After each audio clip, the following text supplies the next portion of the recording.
بسم اللہ الرحمن الرحیم۔ السلام علیکم ورحمۃ اللہ وبرکاتہ۔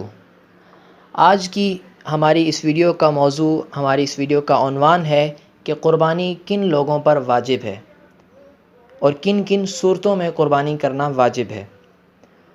تو سب سے پہلے تو یہ کہ اگر کسی شخص نے قربانی کرنے کی منت مانی ہے تو اس شخص پر قربانی واجب ہے۔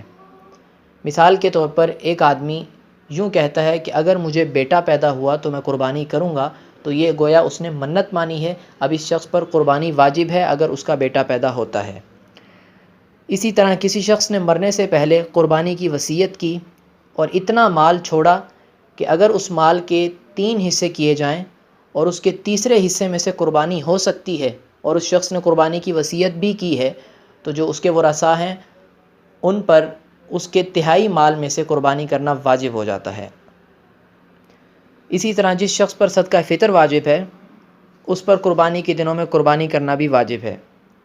تو جس شخص کے پاس رہائشی مکان، کھانے پینے کا سامان، استعمال کے کپڑے اور روزمرہ استعمال کی جو دوسری چیزیں ہوتی ہیں، اس کے علاوہ 52.5 تولہ چاندی کی مالیت کے برابر اگر نقد روپیہ ہے یا پھر مال تجارت ہے یا دیگر سامان ہے جو کہ اس کی ضروریات سے زائد ہے، اگر اتنا مال نصاب اس کے پاس موجود ہے تو ایسے شخص پر بھی قربانی واجب ہے۔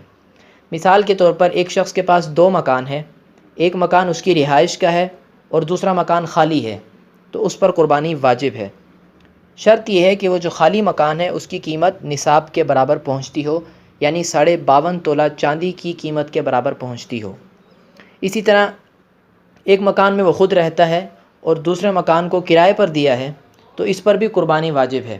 لیکن ایک صورت ہے کہ جو مکان کرائے پر دیا ہے، اگر اس کا گزر بسر اس کرائے کے مکان سے ہی ہو رہا ہے، یعنی اسی کرائے سے اس کا گزر بسر ہو رہا ہے، تو اس کو ضروریات زندگی میں شمار کیا جائے گا اور ایسے شخص پر پھر قربانی واجب نہیں ہوگی، کیونکہ اس کا گزر بسر ہی اس مکان کے کرائے سے ہو رہا ہے، تو یہ اس سے مستثنیٰ ہے۔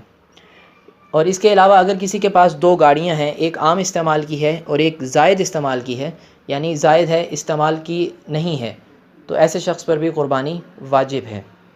اسی طرح کسی کے پاس 2 پلاٹ ہیں، ایک اس کے رہائش کے لیے ہے اور دوسرا زائد ہے، تو اگر جو زائد پلاٹ ہے اس کی قیمت 52.5 تولہ چاندی کی مالیت کے برابر پہنچ رہی ہے، تو اس شخص پر بھی قربانی واجب ہے۔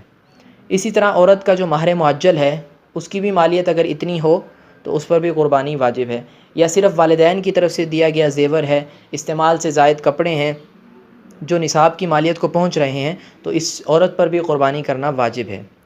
اسی طرح ایک شخص ملازم ہے، اس کی ماہانہ تنخواہ سے اس کے اہل و عیال کی گزر بسر ہو سکتی ہے، تو اس پر قربانی واجب نہیں جبکہ اس کے پاس کوئی اور مالیت نہ ہو، اور اگر اس کی ملازمت سے اس کے اہل و عیال کا گزر بسر ہو رہا ہے اور اس کے علاوہ اس کے پاس پیسے یا مالیت موجود ہیں تو قربانی واجب ہوگی۔ اسی طرح ایک شخص کے پاس زرعی زمین ہے جس کی پیداوار سے اس کی گزر اوقات ہوتی ہے، تو وہ زمین بھی اس کی ضروریات میں سمجھی جائے گی، ایسے شخص پر قربانی واجب نہیں ہوگی۔ ایک شخص کے پاس ہل جوتنے کے لیے بیل ہے اور 2 ددھیاری گائے بھینس کے علاوہ اور مویشی اتنے ہیں کہ ان کی مالیت نصاب کو پہنچتی ہے، تو اس پر قربانی کرنا واجب ہے۔ اسی طرح ایک شخص صاحب نصاب نہیں ہے، نہ قربانی اس پر واجب ہے، لیکن اس نے شوق سے قربانی کا جانور خرید لیا، تو جب جانور خرید چکا تو اب قربانی کرنا بھی واجب ہو جائے گا۔ اور مسافر آدمی، اس پر قربانی واجب نہیں ہے۔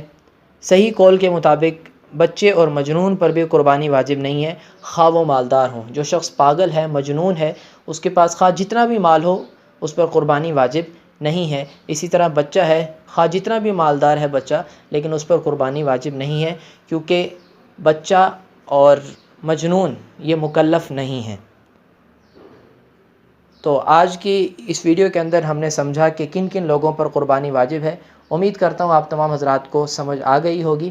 مزید کچھ پوچھنے کے لیے آپ کومنٹ میں رابطہ کر سکتے ہیں، اور اسی طرح ہمارے اس چینل کو سبسکرائب کر دیں تاکہ مزید معلومات آپ تمام حضرات تک میں پہنچا سکوں۔